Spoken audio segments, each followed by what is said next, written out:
Hey guys, it's your girl Nancy Ruffin, and I just wanted to share Anchor's latest feature where you can communicate directly with me by sending me a voice message right from the app where you're listening to this show on. Voice messages are cool because it's an easy, quick way for you to communicate with me on your thoughts about the current episode. Maybe you have topic suggestions for future episodes, or maybe there's someone that you'd like for me to interview and you want to let me know. Just click on the link in the episode notes and you can immediately record a message. And what's really cool about this is that that message might end up on a future episode of The Nancy Ruffin Show. How amazing would it be to hear yourself on a future episode? I think that's pretty cool. So if you have something you want to share with me, just head to the link in the show notes, record your message, and just let me know what you want. I can't wait to hear what you have to say. You are now listening to the one and only Nancy Ruffin. This past weekend, if you live in the New York City tri-state area, you know that it was the official Puerto Rican weekend with festivities happening Saturday, Sunday in different parts of the city. I was lucky enough to participate with the Capicu Culture contingent on their flow at the Puerto Rican Day Parade. I was live on Fifth Avenue as their correspondent, and this year we were shedding light and raising awareness to two very important causes. And on this week's episode of The Nancy Ruffin Show, we're going to get into it. So sit tight, and when we get back, we're going to be talking all things Puerto Rico. You are tuned in to The Nancy Ruffin Show, a digital global classroom where individuals across all ages, backgrounds, and career levels tune in for guidance and motivation to live life on their own terms. Hosted by award-winning author, transformation coach, and the self-proclaimed Latina Oprah, The Nancy Ruffin Show is where inspiring thought leaders, modern-day influencers, and social game changers come to discuss their own personal journeys and have real conversations about the journey to success. It's where the next generation of leaders come to tap into their potential, ignite their fire, and expand their self-awareness. So if you're ready to power up and blaze trails of positive change, then you're in the right place. Let's get started. Welcome back, mi gente, to another episode of The Nancy Ruffin Show. It's your girl, the one and only Nancy Ruffin, aka the Latina Oprah, aka the Purpose Professional, the one and only who is out here really focused on helping you discover your purpose and put your gifts into action. So welcome back, guys. I've been MIA for probably 3 weeks, I want to say. I think the last episode we aired was the Mother's Day episode. But there's been so many things happening both personally and professionally in my life, and it kind of threw me off balance a little bit. And so I wasn't able to put out a weekly episode like I have in the past. But I am back and I'm here. So just wanted to just kind of bring you guys up to date on what's been happening with me. I appreciate your loyalty. You guys are constantly looking for me, reaching out to me whenever I don't have an episode or whenever there isn't a new episode. You're like, where is it? What's going on? So I'm back. And so I guess I want to apologize for that, because as someone who is in the media, someone who does this work, it's really important to be consistent, especially when you have an audience and when you have people who are committed to the work that you're doing or the work that I'm doing. I know that you guys a lot of times look forward to the content that I'm sharing. But again, I'm human, and just like all of you, even though I don't share some of my personal trials as I'm going through them, right? Because for me, it's not as beneficial while I'm going through it. For me, it's more impactful if I've gone through something and then I have the insight and the resources to share with you all on how I overcame, a specific trial, a specific challenge. And so I promise I will update you guys relatively soon on some of the things that have been happening with me, but just bear with me. Remember that I'm human just like you, and I am not immune to stuff happening, unexpected things that kind of pop up in our lives from one minute to the next, and then you have to handle it as it comes along. So that's pretty much where I've been at. So many things have been happening. I've been super busy, as you guys heard in the opener. This past weekend was the official Puerto Rican weekend here in the New York City tri-state area. And for those of you who are Boricua, then when you understand well that we take immense pride in our heritage, and any reason that we have to celebrate and acknowledge our ancestry and our culture and, and our heritage, we're going to do it. Everything is a big party for us. So there were a ton of things happening this weekend. I myself was able to participate as a part of the Capicu culture contingent. This year was the second year that I was hired as a parade correspondent. And I always love getting involved at that level. I love to be with the public. I love to be with my people because it gives me an opportunity to connect with them, or with you all rather, in such a very personal way. The podcast is me just talking to you, but really being in the space and being out amongst the people, it's just a different vibe, guys. And again, this was nothing short of amazing. We got tons of coverage on ABC Channel 7. So for those of you who weren't able to make it to the parade and maybe you watched it on TV, they really spoke. They spoke quite a bit about Capicu culture and what they have managed to do in the New York City art scene throughout the years. And for those of you who may be new to following me or new to my, following the work that I do, you may not know that I started off as a poet. I mean, I'm still a poet because once a poet, you're always a poet.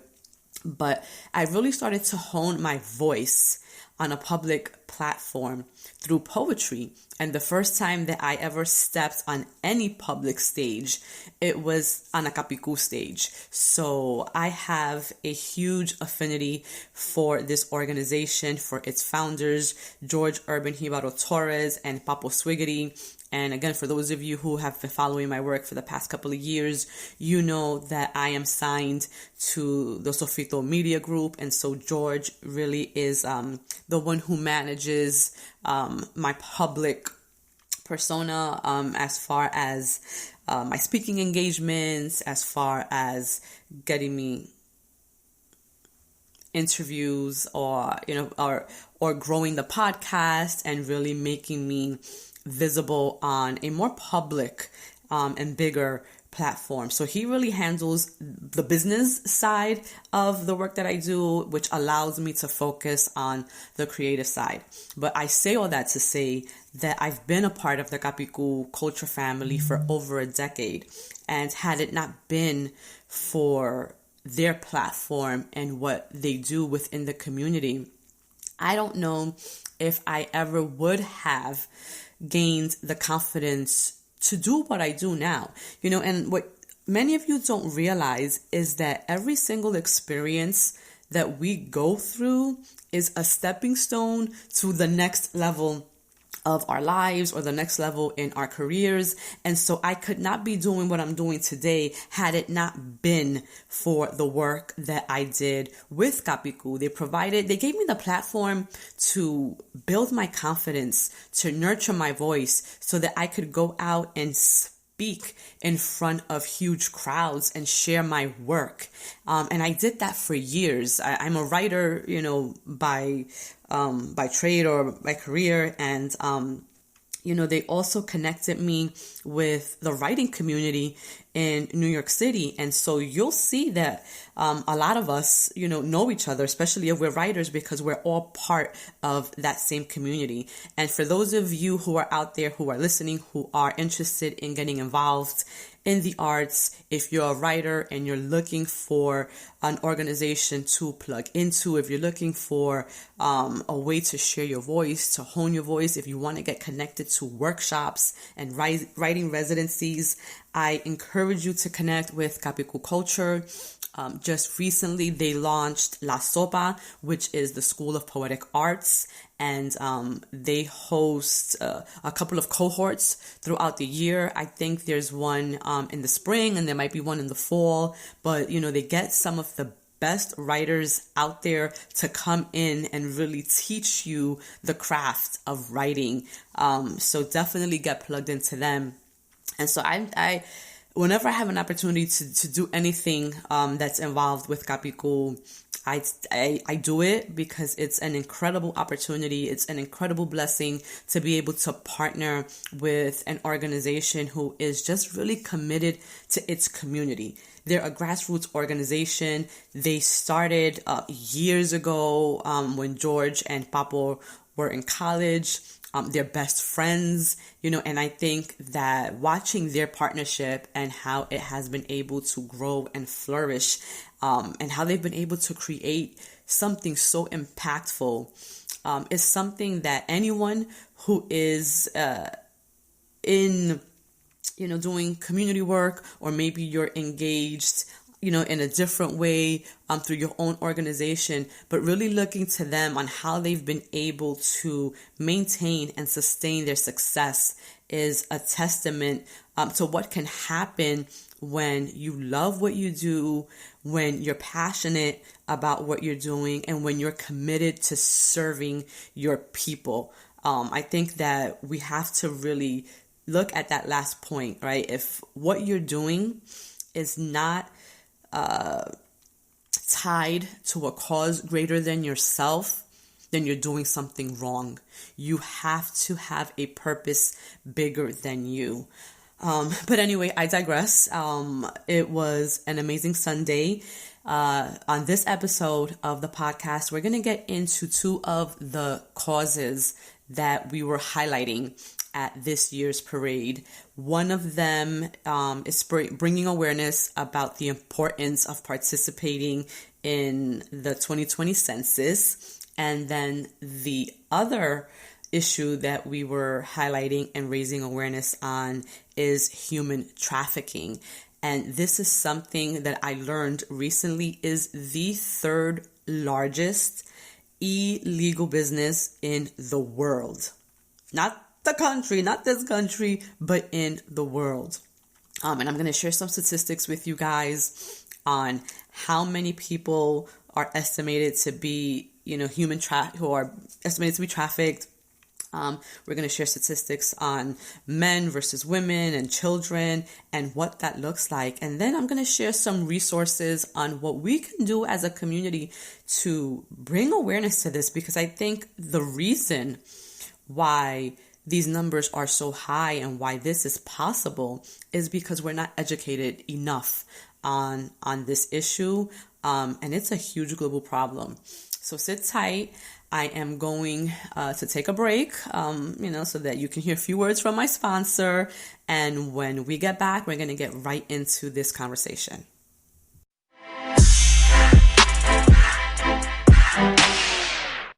Have you ever thought about starting your own podcast? When I was first trying to get this podcast off the ground, I had so many questions. Like, how do I record an episode? How do I get my show into all of the apps people like to listen to? And how do I make money from my podcast? And the answer to every one of these questions was super simple. Anchor. Anchor is a one-stop shop for recording, hosting, and distributing your podcast. Best of all, it's 100% free and super easy to use. And now, Anchor can match you with great sponsors who want to advertise on your podcast, which means that you can get paid to podcast right away. So if you've always wanted to start a podcast and make money doing it, then head over to anchor.fm/start to join me and the diverse community of podcasters already using Anchor. I can't wait to hear your podcast. I'm Alexa, and you're listening to my mommy.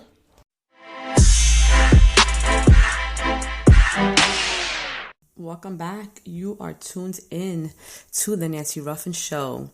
And before we get started, I wanted to just give a quick shout out to Amanda and Vanessa. They are the co-founders of the organization Ladies in the Lead, and it's a Bronx-based organization committed to working with our young women directly in their schools, in their communities. They're doing some really amazing work, and they participated with us on the parade float. And I just wanted to give them a quick shout out. I want you guys to get connected with them and see how you can support these amazing young women doing some phenomenal work.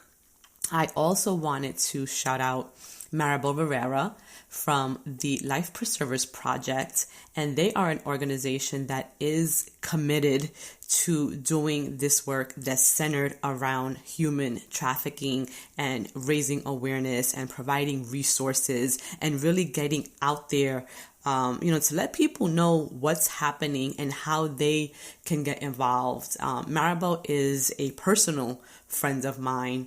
And so when I learned that this year we were going to be raising awareness for this issue, it was a no-brainer to have her participate on behalf of her organization, because I think that it's important that we include the people that are out there really doing the work.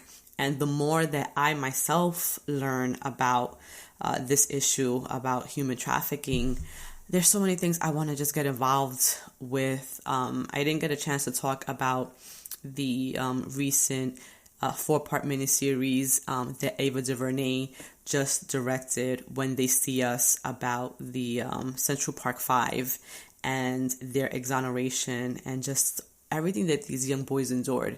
But anyway, that's for a different podcast. But I was learning more about our injustice system. And that is something that I also want to get behind and figure out how I can use my voice and my platform to really champion change to the criminal justice system, because it needs to be revamped. It really needs to be changed. But again, another episode. Back to Maribel and her Life Preservers Project organization. It's really important for us to get behind the organizations that are doing the work and figure out how we, in our own big or small way, can get involved. And oftentimes we don't believe that one person can make an impact or one person can influence change. But I mean, all it takes is one person, right? But if we have one person and we multiply that by thousands, right, we can become a huge, powerful force. So don't ever believe that there isn't anything you can't contribute. So I guess I want to get right into talking about human trafficking and some of the things that I discovered, which were mind-boggling to me. And I'm not even sure how many of you might be familiar with human trafficking and where it happens. It's happening in our own backyards. There are young girls going missing every single day right from our communities. And so this year we partnered with the Ricky Martin Foundation to spread awareness on this, because his foundation is committed, to magnifying this issue and to really eradicate what really is modern day slavery. So here are some statistics, and I don't know how many of you are as familiar with this, but there are 30 million victims worldwide. So that's 1 out of 280 people. That's an insane number to me. 30 million victims worldwide. On average, the cost of a slave or a human trafficked person is $90. $90. They have placed the value of a human life less than it would cost you to buy a pair of Jordans for yourself or for your child. Do you understand that? That's insane to me, that someone could take a person, kidnap a person, enslave a person, and then sell them, right? In essence, sell them to someone else for $90. Every 3 minutes, a minor becomes a victim of sexual exploitation in the United States. Every 3 minutes. So if we divide that, I don't know what, an hour? I'm not good with math, so forgive me. But that's what, within an hour, 20 minors become a part of this system, get sexually exploited. So of the 30 million victims worldwide, 5.5 million of them are minors, children. Human trafficking has been reported in 167 countries, with only 140 of those countries are criminalizing it. So that means in 27 countries, it's perfectly okay to traffic a human being, to exploit them either for labor or for sex. And the average age of entry into forced prostitution is 12 to 14 years old. Now, when I see that, when I read that, I think of my two nieces. One who will be turning 16 in 2 weeks, and my other niece who is 14 right now. And my heart breaks. It breaks just thinking that young girls that age are forced into prostitution and forced into doing things that they are not mentally, emotionally, physically even prepared for. Okay, so let's get some more facts, right? So there's also organ trafficking, right? Where they use people for their organs, because I don't know if you're aware of the black market, but that's a huge, market, and people are selling organs, so here are some statistics when it comes to, there are 3 ways that organ trafficking can occur.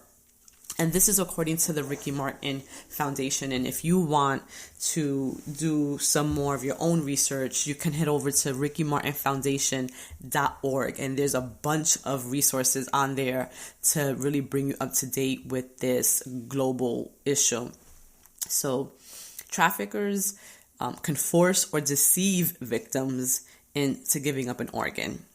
So force, no brainer, deceiving them, who knows what kind of stories and lies they're telling them.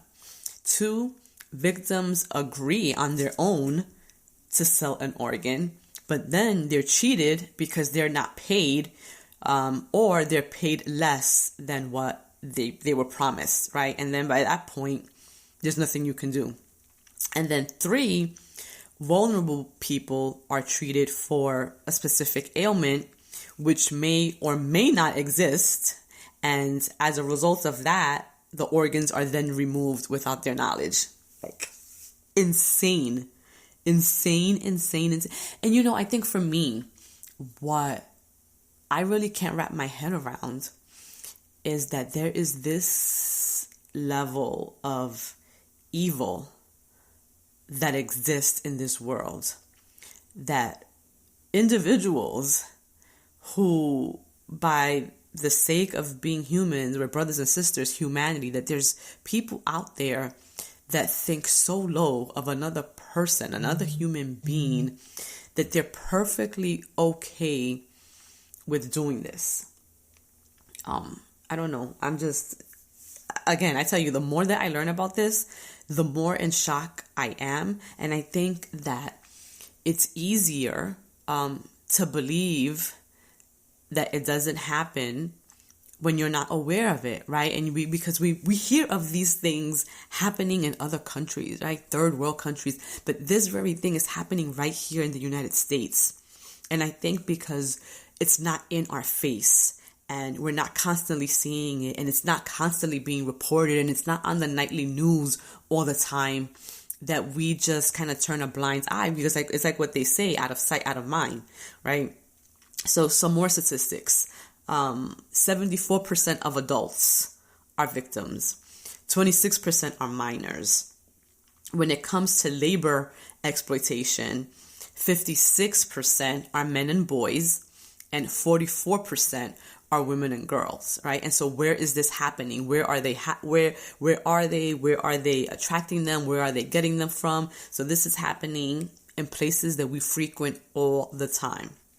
Restaurants and bars, hotels, agriculture, construction, drug selling points, right? So every time we go out to eat, every time we go out for a drink with our friends, whenever we go away and we're spending the night at a hotel, construction sites, right? It is very possible that the workers that are working there are victims of labor exploitation.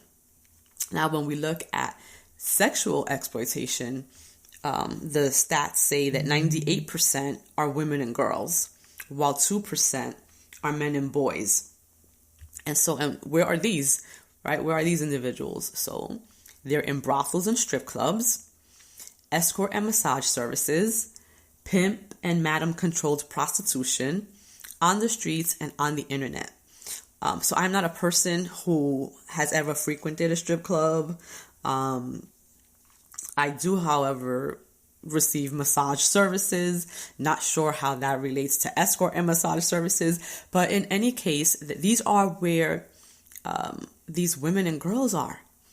And this is how they're being exploited sexually. And it's just, again, crazy. And I have no other word to use, because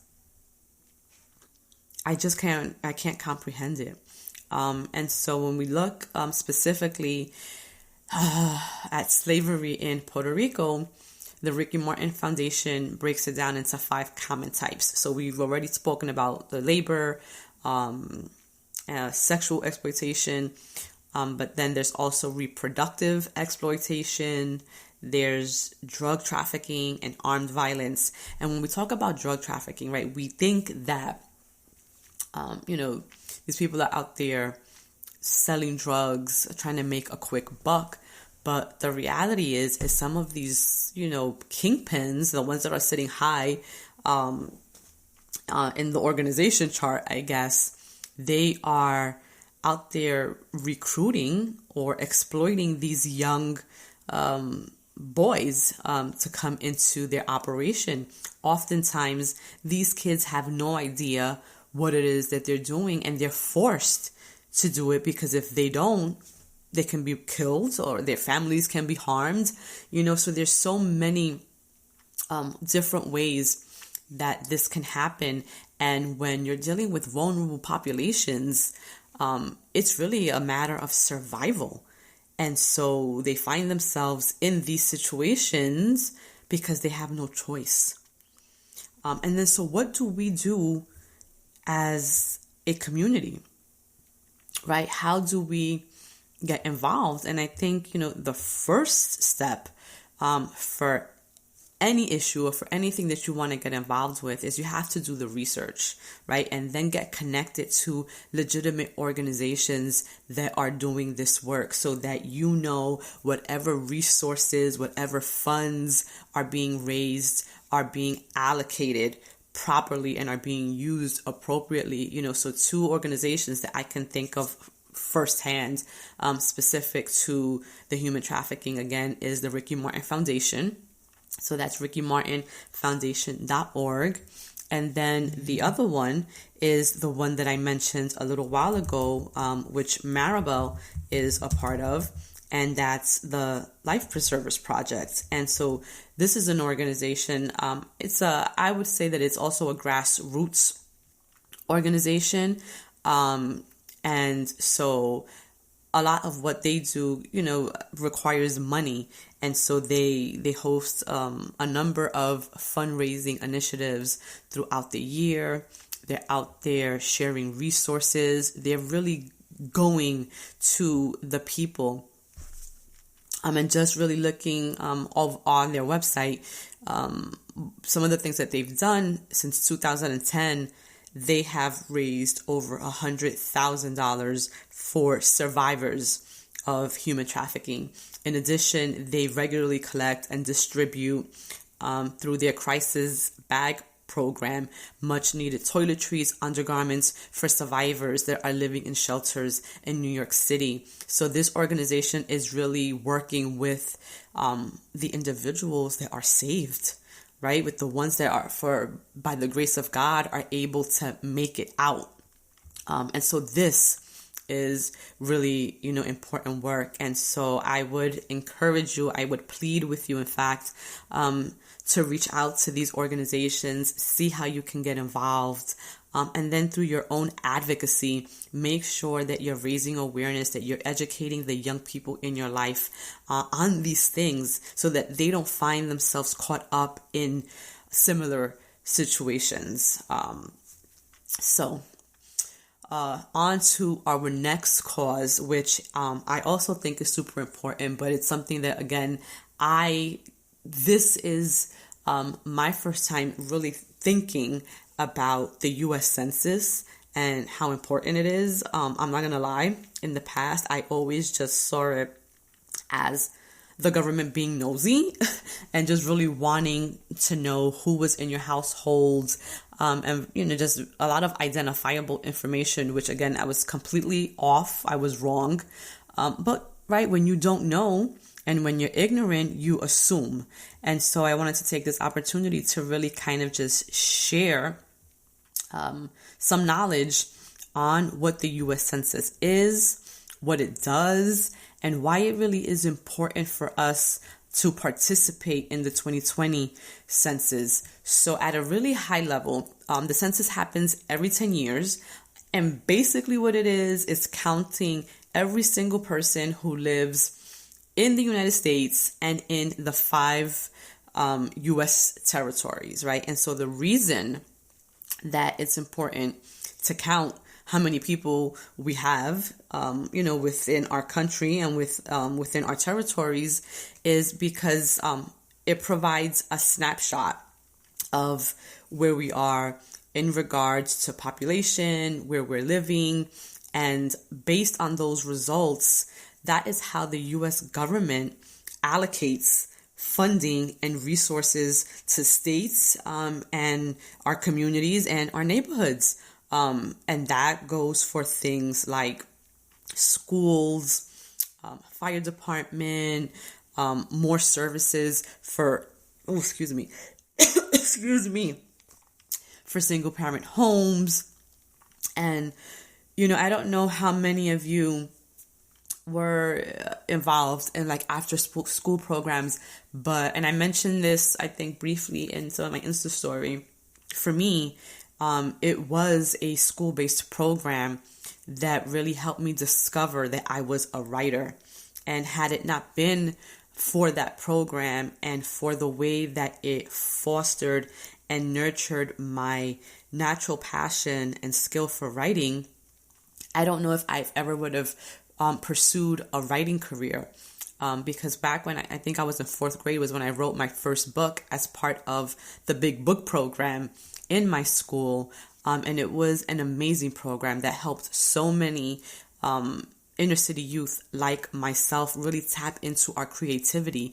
And when we look at funding, right, and when the school funding gets cut, a lot of times the first programs to go are the arts and music programs. And those programs are so critical in our schools and in our communities because they allow children who are creative to have an outlet to express themselves, right? Oftentimes, the reality is that not every child is going to excel academically.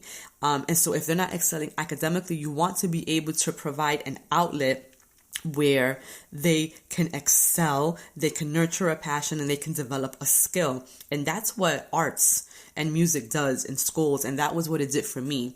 I mean, I was great academically as well, but that's not true for every student. And one of the things now as a parent that I can appreciate is making sure that the schools that my daughters attend have programs that are designed to help them tap into their creativity, and so when we're looking at the U.S. Census, when we're looking at how the government is allocating the money, we have to make sure that we're counted and that we're counting everybody in our community, because if we're saying, that within any given community, there's, 5,000, a population of 5,000, but really there's a population of 7,500, you know what that means? That means that we're going to have overcrowded classrooms, right? We're going to get less representation in Congress, right? Because we know that our congressional representatives is dependent on the population of the state. So all of this really factors in to the U.S. Census. And I think that one of the misconceptions is, and I think this is particularly true with our immigrant population, is that they are afraid that if they fill out the census form or if they report, that they are going to pretty much put a mark on themselves, right? And considering the political climate that we're in, considering our president, that is a very valid fear. But the U.S. Census, by law, has to protect all information and all data that it collects, on this census form. So this is just a little bit of information to educate you guys, because I definitely did not know any of this, and maybe you did, but maybe there was something that I shared that you didn't know as a result. And for those of you who want to learn more about the U.S. Census, about the impact it has in our community, and why it's important to have concrete data, especially in an age where we're using technology and where data can really help us make better decisions. The U.S. Census is doing that in a way that is going to help our community. So if you want to learn more, visit the 2020 census.gov information. There are a bunch of resources on there. Take advantage of them. And I think with that, I'm going to conclude this week's episode of the Nancy Ruffin Show. Make sure that you tune in next week, though, because it's going to be my special Father's Day episode. And my father is in town. He's visiting from Florida. So I'm going to have him as a special guest. And I'm going to talk to him about what it means to be a father, how it was for him raising two very independent, sassy, smart-ass girls like me and my sister, and how he perceives, if at all, that, fatherhood or parenting has changed throughout the years from when he was being parented by my grandfather to the way that he parented me and my sister, to the way that he sees our husbands parenting our children. It's going to be an amazing conversation. My father is a no-holds-barred type of man. He doesn't hold his tongue. He is not afraid to speak his mind. Oftentimes, him and I are on, different sides of the table, which always lends itself to interesting dialogue and conversation. So make sure that you're tuned in next week. And before you go, if you haven't already, make sure that you subscribe so that you don't miss any new episodes when they drop. If you enjoyed this episode, please leave us a rating. Please leave me a comment. I can only grow through your support. And the more that you help me grow and get this podcast out there, the more I will be able to provide you guys with. So until next time, mi gente, go out there and crush those goals. Thank you for listening to the Nancy Ruffin Show.